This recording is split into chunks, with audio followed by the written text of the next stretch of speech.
ಓಯ್ ಮಗ, ಇನ್ಮೇಲೆ ಡೀಸೆಂಟಾಗಿ ಬರಬೇಕು ಕಾಲೇಜ್ಗೆ ಅಷ್ಟೇ ಮಗ. ಡೀಸೆಂಟಾಗಿ ಬರಬೇಕು ಯೂನಿಫಾರ್ಮ್ ಹಾಕ್ಕೊಂಡು. ಕೈಯತ್ತು ಹೊಸ ಯೂನಿಫಾರ್ಮ್ ಗಲೀಜಾಗುತ್ತಾ? ಇನ್ನೇನು. ಏಯ್ ಹೊಸ ಯೂನಿಫಾರ್ಮು ಟಕಿನ್ ಮಾಡೋ.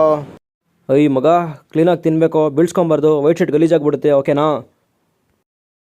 ತಿನ್ನೋ, ಸಖತ್ತಾಗೈತೆ. ಬೇಡ ಬೇಡ ಬೇಡ, ನಾನೇ ತಿಂತೀನಿ. ಹೊಸ ಬಟ್ಟೆ ಬೀಳ್ಸ್ಬಿಡ್ತೀಯ. ನಂದು ಹೊಸದೇ, ನಿಂದೇನು ಹೊಸದಲ್ಲ. ಹೋಗೋ. ಹೋಗಲ್ಲಿ, ನಂದು ಹೊಸದೇ ಲೈ. ಫಾರ್ಮಲ್ ಶೂ ಪಾಲಿಶ್ ಕರೆಕ್ಟ್ ಆಗಿ ಮಾಡಬೇಕು. ವೈಟ್ ಶರ್ಟ್ ತುಂಬಾ ಗಲೀಜಾಗ್ಬಿಡತ್ತೆ. ಆಹಾ. ಏನೋ ಮಗ, ಮದ್ವೆ ಗಂಟ ಇದ್ಯಾ? ಇಲ್ಲ ಮಗ, ಯೂನಿಫಾರ್ಮ್. ಏನೋ ಮಗ, ಫಿಟ್ ಆಗಿದ್ಯಾ? ಫಿಟ್ಟು ಇಲ್ಲ, ಏನು ಇಲ್ಲ. ನೋಡು, ಹೊಸದು ಅಂತ ಹ್ಯಾಂಗರ್ ಹಾಕೊಂಡ್ ತಿರುಗ್ತಾ ಇದ್ದಾನೆ, ಎಲ್ಲರಿಗೂ ತೋರಿಸ್ಬೇಕು ಅಂತ. ಓಯ್ ಮಗ, ಕಾಲರ್ ಬಟನ್ ಹಾಕ್ಬೇಕು ಮಗ, ಫಾರ್ಮಲ್ ಆಗಿ ಕಾಣ್ಬೇಕಂತ. ಹೀರೋ ತರ ಕಾಣ್ಬೇಕು ಕಾಲೇಜಲ್ಲಿ. ಹೌದು ಮಗ.